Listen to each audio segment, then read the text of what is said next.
Dr. Babasaheb Ambedkar Open University.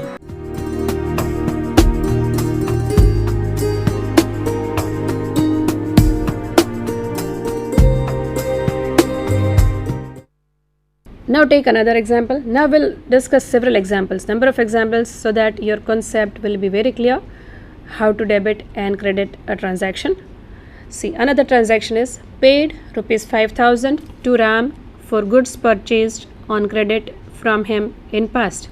Now just now we discussed that we purchased goods, a businessman has purchased goods of rupees 5,000 from Mr. Ram. Now next transaction is after a month the businessman is making payment. What will be the effect of this transaction? If Mr. Ram is being paid money 5,000 rupees for the goods that has been purchased from him in past. First of all, we have to decide which two accounts are affected. Here two accounts affected are Ram's account and cash account, correct? See, this is not a purchase transaction. Purchase has already taken place in past. This is just a payment of cash. So purchase account will not be affected. The two accounts that will be affected is the account of Mr. Ram, because Ram is receiver now. We are paying money to him, so he receives. So Ram's account will be affected and cash account will be affected in this case because we are paying cash. So cash is going out. So in this case, see like this, two accounts affected will be Ram's account and cash account. Ram is a creditor. It's a personal account. So rule applied will be debit the receiver and credit the giver. Now Ram is receiver. So Ram's account will be debited because we are making payment to him. He is receiving cash. So Ram's account will be debited. Another account affected is cash account. It's an asset, tangible asset. So it's a real account. Cash goes out. So cash account will be credited. Okay. Another example is started business with a capital of rupees 1 lakh. The person wants to start a business. So he brings his own fund, rupees 1 lakh, as capital into the business. He introduces a capital of rupees 1 lakh for starting a new business. In this transaction, due to this transaction, which two accounts will be affected? Number one is cash. He is bringing cash into the business, and another account affected will be capital account. Now see, cash is an asset. It's a real account. The rule applied will be debit what comes in, credit what goes out. Cash is coming in. For the business, money is coming in. The owner has given cash to the business. So cash comes in as far as the business is concerned. Business is getting cash. So cash comes in. We have to debit cash account, and capital account is a representative personal account. It represents the owner. Now owner is giving money to business. They are two separate identity. Owner has a separate identity from business. So owner is a giver. He is giving money to the business. So he is a giver. The rule of personal account is debit the receiver, credit the giver.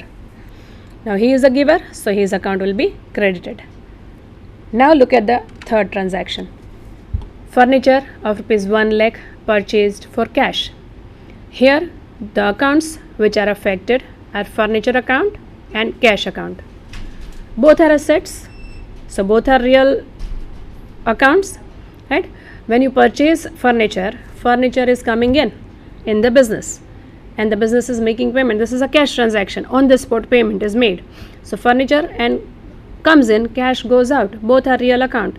So the rule will be applied. The rule that will be applied is debit what comes in, credit what goes out. Furniture account will be debited, cash account will be credited. Another example, purchased furniture from Mohan on credit rupees 40,000. Now here again you are purchasing furniture, but you are purchasing it on credit. What will be the effect of this transaction? Here the two accounts which will be affected is furniture account and Mohan's account, not cash, because now cash is not going out. This is not, you are not making cash payment. It is a credit transaction. So the accounts affected will be furniture account and Mohan's account. Furniture is an asset. It's a real account. So the rule that will be applied to furniture account is debit what comes in, credit what goes out. Furniture comes in, so you have to debit furniture account, and Mohan is a giver. his account is personal account. He is a creditor. He is giving you furniture. He is a giver, so his account will be credited. So for this transaction, furniture account will have to be debited. Mohan's account will have to be credited. Now look at this. Paid rupees 5,000 for salaries. If you pay salary of rupees 5,000, which will be the accounts that will be affected? The two accounts that will be affected will be salary account and cash account. You are paying salary in cash, suppose. Salary is an expense, so it's a nominal account. Cash is an asset, it's a real account. We know all the expenses are to be debited. Nominal accounts, the rule of nominal account is debit the expenses, credit the incomes. Salary is an expense, so salary account must be debited. Cash is a real account. The rule of real account is debit what comes in, credit what goes out. Cash goes out when you are paying salary, you are giving away cash. So cash account will have to be credited, salary account will have to be debited. Now, what if you received rent of rupees 10,000? If this is a transaction, received 10,000 for rent, what will be the effect? Here, two accounts that will be affected are rent account and cash account. Cash comes in, you are receiving rent in cash. Cash comes in. Cash is an asset, it's a real account. The rule of real account is debit what comes in. Cash is coming in, so you have to debit cash account. And rent is an income, it's a nominal account. Rule of nominal account is credit all incomes and gains. So rent account must be credited. So for this transaction, received rent of rupees 10,000, you have to debit cash account 10,000, credit the account of rent. Okay, some more transaction, a quick look. Borrowed from Mr. B rupees 5,000. You have taken a loan of rupees 5,000 from Mr. B. Then we call it as Mr. B's loan account. Two accounts affected are cash account and Mr. B's loan account. Cash account is a real account. Cash comes in, so that account must be debited. And Mr. B's loan account is personal account. Mr. B is a giver. The account must be credited. Mr. B's loan account is a representative personal account. It represents Mr. B's loan. Mr. B, it represents Mr. B. So, we'll treat it as personal account and we'll apply the rule debit the receiver, credit the giver. Mr. B is giving loan, so we have to credit the account of Mr. B. Next transaction is purchased building rupees 25 lakhs. Here it is not mentioned whether this is a cash transaction or credit transaction. In the absence of information and in the absence of the name of the seller, we will assume that it is a cash transaction. So the two accounts which are affected are building account and cash account. Both are real account. Building comes in, cash goes out. So as per the rule of real account, debit what comes in, building is coming in, so debit the account of building. Cash goes out, so credit cash account. Next is withdraw goods worth rupees 250 for personal use. Now here the owner has withdrawn goods. He has taken away the goods of the value of rupees 250 for using at home, for his personal use. Now when he withdraws the goods for personal use, we have to call it withdrawals, we have to call it drawing. And drawing, as we've discussed earlier also, is a representative personal account. It represents the owners. So it's a personal account. And the rule applied will be debit the receiver, credit the giver. The rule to be applied to personal account is debit the receiver, credit the giver. Here owner is a receiver. Owner is receiving the goods from the business. So we have to debit the owner's account, the drawing account. And another account affected is goods account. Goods are real account. Goods account is real account. The rule which will apply to real account is debit what comes in, credit what goes out. Here goods are going out, so we have to credit goods account. Okay, now the next transaction is paid interest on loan. Here the two accounts affected are interest and cash. Say for example, for the previous example where we have said that we have taken loan from Mr. B. Now on this loan, if we are paying interest, assume that we are paying the interest in cash. We are making cash payment for as against interest. The two accounts that will be affected are interest account and cash account. Interest is an expense, so it's a nominal account. As per the rule of nominal account, expenses are to be debited, so interest account will be debited. And cash is a real account. Cash is going out. As per the rule of real account, credit what goes out, so cash account will have to be credited. Next is an order placed with Mr. Samrat to supply the goods for rupees 5,000. Now this is very important, friends. This transaction will not affect the books of accounts.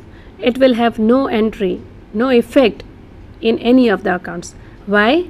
Because it's a non-economic transaction. It is a non-financial transaction. Here we are just placing an order.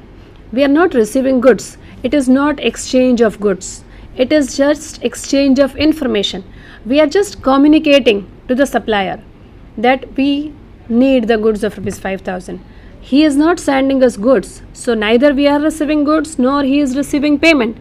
So it is a non-economic transaction. Therefore, it will not have any impact on the books of accounts. It will not be recorded in the books of accounts. Okay. Next transaction is rupees 101 given as gift to daughter Ria for her birthday. Now the owner's daughter, Miss Ria, it's Ria's birthday. Owner wants to give, the businessman wants to give gift of rupees 101. So he withdraws rupees 101 from business. Now this is his personal expense. Gift to be given to daughter is a personal expense, so it will be treated as drawing, and it will affect two accounts, drawing account and cash account. Cash goes out, the owner takes money from the business, and it is his withdrawal. So the two accounts which will be affected will be drawing and cash. Drawing is a representative personal account. Owner is a receiver. He is receiving money from business. So as per the rule of personal account, debit the receiver, credit the giver is a rule. Here, owner is a receiver, so we have to debit the account of the owner.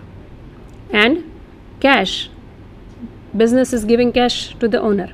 So cash goes out. Cash is a real account. The rule of real account is debit what comes in, credit what goes out. Here, cash goes out, so cash account has to be credited. Next transaction is paid rupees 500 for insurance premium on goods. When you pay premium on goods, insurance premium on goods, it's an expense.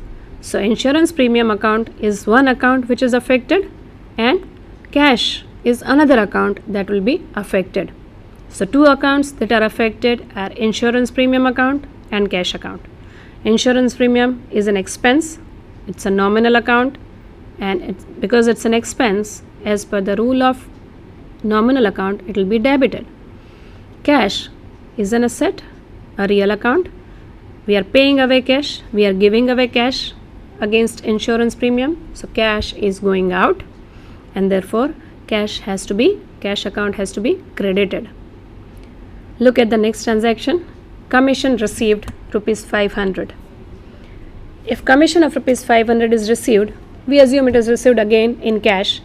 The two accounts which will be affected will be cash and commission. We are receiving cash, so cash account is affected, and commission is an income, so commission account is affected. Cash is real account, cash comes in. Here in this case we are receiving commission, so cash is coming in, so debit cash account. Commission is an income. As per the rule of nominal account, incomes are to be credited, so commission account must be credited. So in this transaction, commission received rupees 500, debit cash, credit the commission. Next is received goods as sample. This again is very important. This again is a non-economic transaction, non-financial transaction. When you receive goods as sample, you are not supposed to make payment for these goods. The supplier is giving these goods for advertising his product. for marketing his product. He is not charging anything. So this is a known financial transaction and known economic transaction. Because it is a non-financial transaction, we do not have to record it in the books of accounts. It will not have any impact in the books of accounts. It will not be recorded in the books of accounts.